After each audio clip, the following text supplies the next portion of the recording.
Ready হয়ে গেল আমার রাঙা আলু পরোটা। নমস্কার বন্ধুরা, তোমরা দেখছো জলির রান্নাঘর। তা আজকে আমি একটা দুর্দান্ত স্বাদের রেসিপি তৈরি করছি, সেটা হচ্ছে রাঙা আলু পরোটা। তা পরোটা তো অনেকেই অনেক রকমভাবে করেছো, তো এটা একবার ট্রাই করে দেখো, এটা কিন্তু খেতে অসাধারণ লাগে। এবার আমি রাঙা আলুটাকে মেখে নিচ্ছি। এটা আমি অল্প একটু লবণ দিয়ে রাঙা আলুটা আমি আগে সিদ্ধ করে নিয়েছি, সিদ্ধ করে এবার মেখে নিচ্ছি। গ্যাসে কড়াই বসিয়ে দিয়েছি গরম হতে। এর মধ্যে আমি দিয়ে দেবো, গরম হয়ে গেছে, এর মধ্যে আমি দিয়ে দেবো একটু বাটার।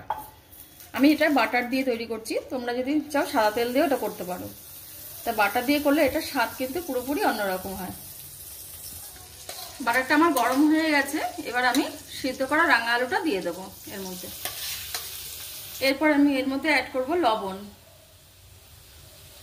আর দেবো আমি কাঁচা লঙ্কা কুচি, এরপর দেবো ধনে পাতা, একটু মিষ্টি। মিষ্টিটা অল্প দিতে হবে, কারণ রাঙা আলুটা তো মিষ্টি, তাই জন্য মিষ্টিটা একটু অল্প দিতে হবে। এরপর দিয়ে দেবো আমি একটুখানি কাসুরি মেথি, আর দিয়ে দেবো আমি একটু ভাজা মশলা। এর মধ্যে ধনে, জিরে আর শুকনো লঙ্কা দিয়ে পেস্ট করে নিয়েছি। পরোটার জন্য পুরটা আমার রেডি হয়ে গেছে, এবার আমি এটাকে নামিয়ে নেব। পরোটার জন্য আমি নিয়ে নিচ্ছি এখানে ময়দা। ময়দাটা আমি মেখে নেব। এই পরোটার মধ্যে আমি একটু টক দই দেবো, দিয়ে দিচ্ছি একটু টক দই।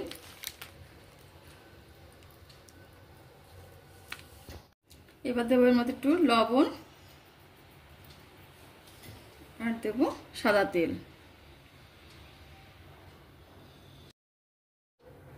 এবার এগুলোকে সবগুলোকে ভালো মতো মিশিয়ে নেব। ময়দাটা মাখা হয়ে গেছে, এরপরে আমি একটু সামান্য সাদা তেল দিয়ে মেখে নেব। এরপর 10 মিনিট আমি ঢেকে রাখবো ময়দাটা একটু সফট হওয়ার জন্য। ময়দা মেখেছিলাম, সেটা ডো থেকে আমি লেচি কেটে নিয়েছি। এবার আমি এর মধ্যে পুর ভরে দেখাবো। প্রথমে এটা একটু বাটির মতো শেপ দিয়ে নিতে হবে। এবার এর মধ্যে আমি পুর ভরে দিচ্ছি, অল্প অল্প করে পুর নিয়ে পুর ভরে দেবো। মুখটা বন্ধ করে দেবো এটার। এইভাবে একটা একটা করে পুর ভরে নেব। দেখো রেডি হয়ে গেল আমার একটা পুর। আবার একটা করে দেখাচ্ছি তোমাদের। মাঝখানটা একটু মোটা রাখবে, পুরটা বেরিয়ে না যায়। বেলার সময় পুরটা বেরিয়ে যাওয়ার সম্ভাবনা থাকে, তাহলে পুরটা বেরিয়ে যাবে না। একটু সাবধানে ভরতে হবে। হয়ে গেল আমার আর একটা রেডি। এইভাবে আমি সবকটাই রেডি করে নেব। এবার আমি পরোটা বেলে নেব। এর মধ্যে একটু অল্প ময়দা ছড়িয়ে দেবো। আস্তে আস্তে চাপ দিয়ে বেলতে হবে, যাতে পুরটা বেরিয়ে না যায়। একদম আলতো হাতে আস্তে আস্তে করে বেলতে হবে। এইভাবে বেলে নেবে। দেখো একটু বেরিয়ে যাচ্ছে, একদম বেশি জোরে চাপ দিলে বেরিয়ে যাচ্ছে। এবার আমার বেলা হয়ে গেছে। এবার আমি একটা ফ্রাই প্যান বসিয়ে দিয়েছি, তার মধ্যে আমি এটা ভালো করে ভেজে নেব।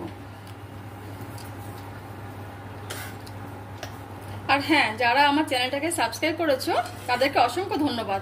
আর যারা এখনো করোনি তারা কিন্তু আমার চ্যানেলটাকে সাবস্ক্রাইব করে দিও। এবার এর মধ্যে অল্প তেল দিয়ে দেবো।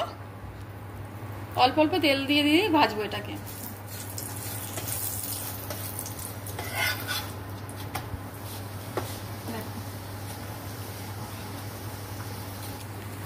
দেখো আমার পরোটাটা কি সুন্দর ফুলেছে।